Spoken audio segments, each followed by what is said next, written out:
Hace algunos años fui a una comunidad donde las montañas se derrumbaban porque no existía una adecuada construcción. Una mañana, unos niños que siempre me acompañaban fueron conmigo a jugar y a caminar. Cuando llegamos a donde estaba el río, los niños comenzaron a gritar: ¡Mangaipa! ¡Mangaipa! Yo me quedo asustada y digo: ¿qué pasará? ¿Será un tigre? ¿Será una boa? ¿Será una culebra? Pero veo que los niños se agachan a recoger barro. Me cuentan que es barro para hacer ollas.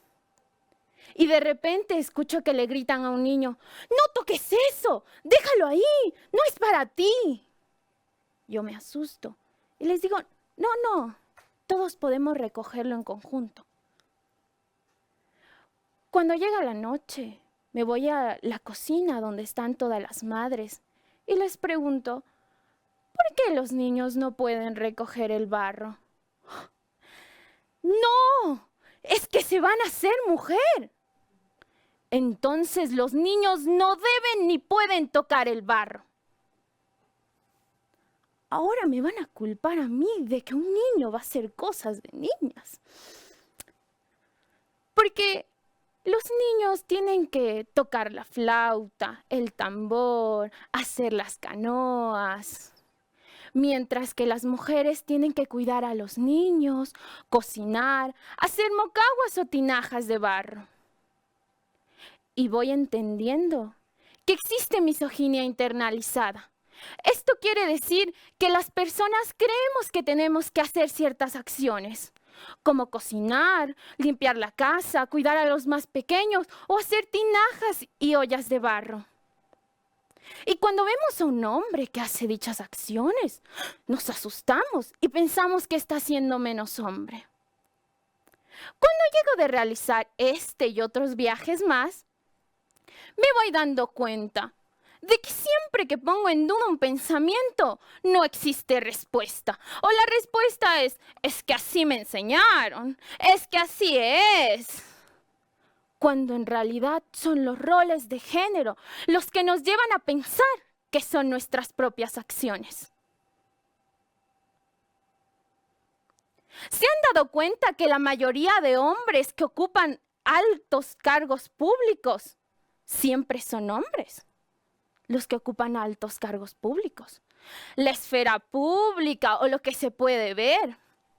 Mientras que las que hemos estado siempre al frente del hogar hemos sido las mujeres, la esfera privada o lo que no se puede ver, llegando a dos extremos. Uno donde las mujeres podemos sentir absolutamente todo, pero sin decir mucho. Y otro donde los hombres no pueden llorar en público porque el hombre se hace hombre cuando se golpea el dedo del pie, pero no llora. Estamos poniendo género a las emociones. Es alarmante cuando sabemos que durante el 2019 hubieron 106 casos de feminicidios según la Fundación Aldea. Esto quiere decir que el rol de género femenino tiene características como la tranquilidad, la felicidad, la obediencia, mientras que el rol de género masculino tiene características como el éxito, la competitividad, la agresividad, llevando a que los hombres intenten suicidar entre 3 y 10 veces más que las mujeres. Es importante que tengamos una comunidad y una sociedad que enseñe a los niños, niñas, jóvenes y adolescentes que sus emociones no determinan su género, que un hombre no se hace hombre cuando se golpea el dedo del pie y no llora. Es importante que tengamos una comunidad comprensiva y dispuesta a escuchar, ya que el contar historias puede ayudar a que se rompan los círculos de violencia que existen tanto en esferas públicas como privadas. A finales del 2021, yo comienzo a ser parte de los colectivos feministas. Un día nos invitan a un plantón en memoria de un feminicidio, a lo que yo le invito a mi madre y a mi hermana. Pero mi madre me dice, Nanta, es que eso es para personas con mucho tiempo libre. Y yo le explico que lo hago en memoria de las que ya no están y por eso no pueden defenderse. Mientras escribía un cartel que mi madre me ayuda a terminar. El cartel decía, querían enterrarnos, pero no sabían que éramos semilla de vida. En la tarde, aunque mi madre no me pudo acompañar porque ella tenía que ir a trabajar, yo me sentía unida a ella por medio de ese cartel. Cuando encendíamos las velas en homenaje a aquella madre que no podía estar con sus hijos porque su esposo la mató. Cuando cantábamos, mi hermana, mi sobrino y yo las canciones junto a las demás personas, nos sentíamos unidos por una causa. La unión entre mujeres es importante para que entendamos que no estamos solas y que esto nos está pasando a todas. Como Julia, quien a los 14 años, después de haber dado a luz, fue presionada para colocarse un implante quirúrgico por el simple hecho de que ya no querían verla otra vez en el hospital. O como Gladys, quien sufrió de violencia económica cuando su esposo le cerraba las puertas de su local para que ya no fuera a trabajar más de costurera, porque quería que dependiera económicamente de él. Cuando escuchamos historias que se parecen a la nuestra, podemos entender que siempre vamos a estar apoyados por nuestro círculo de amor o confianza. Y de esta manera podemos cambiar el final. Yo ayudo en la generación de talleres donde se habla acerca de la no violencia activa a jóvenes y adolescentes. Es importante generar un espacio donde todos en conjunto aprendamos mecanismos para canalizar nuestras emociones, como son el escribir pequeños fragmentos de rap, el hacer teatro o el hacer danza, ¿por qué no? Nos quedamos sorprendidas junto a mis compañeras cuando vemos que los jóvenes aprenden al mismo tiempo que se pueden divertir y relajarse.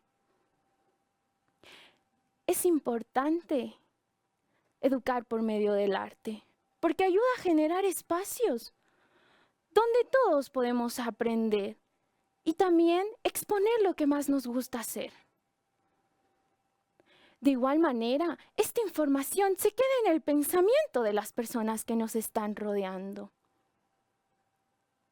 El arte es algo que trasciende, que se queda en la mente, el alma y la vida de las personas por medio de la escultura, de las canciones, del teatro y de muchas cosas. Me gustaría que nos tomáramos unos segundos para cuestionarnos sobre algunas cosas. Primero, ¿cuántas veces permitimos que los más jóvenes nos cuestionen en el día a día? ¿Cuántas veces realmente atendemos sus necesidades o inquietudes? Una docente a cargo nos agradeció por formar parte de esos espacios, diciéndonos: yo sufrí de violencia doméstica durante un largo periodo. Soy una sobreviviente de una lucha constante de la cual muchas de mis hermanas no pudieron salir. Y puedo contar esto teniendo en cuenta de que cada historia y circunstancias son totalmente diferentes. de que en su momento hubieron amigos y familiares que estuvieron para mí. El proceso es difícil.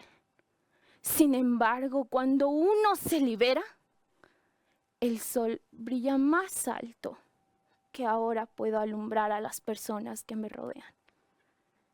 Generar espacios seguros es importante. La educación también ayuda a que la economía del país mejore.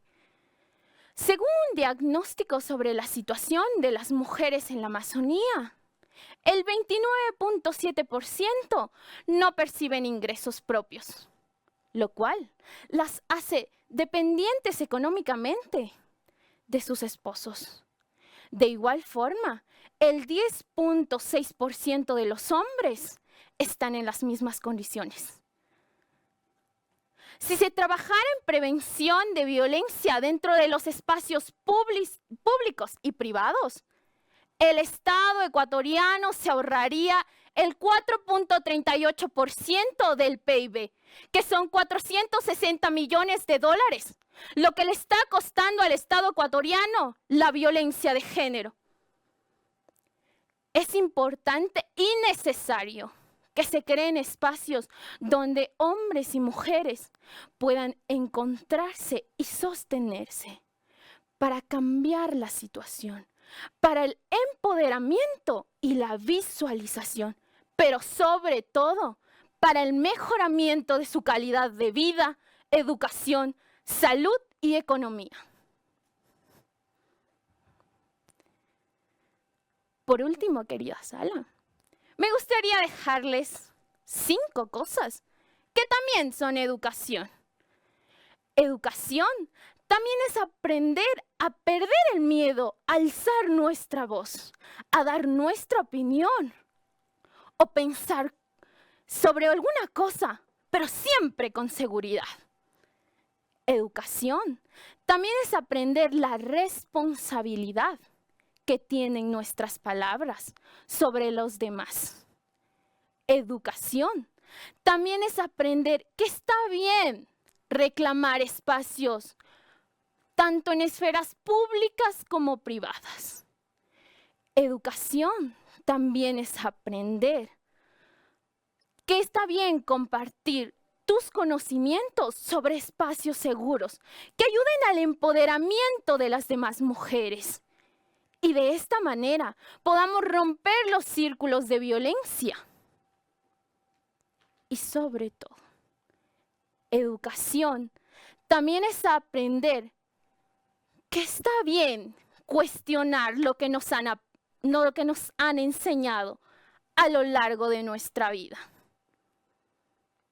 Nosotros somos como los granos de quinoa, que si estamos solos, el viento los lleva lejos, lejos, lejos.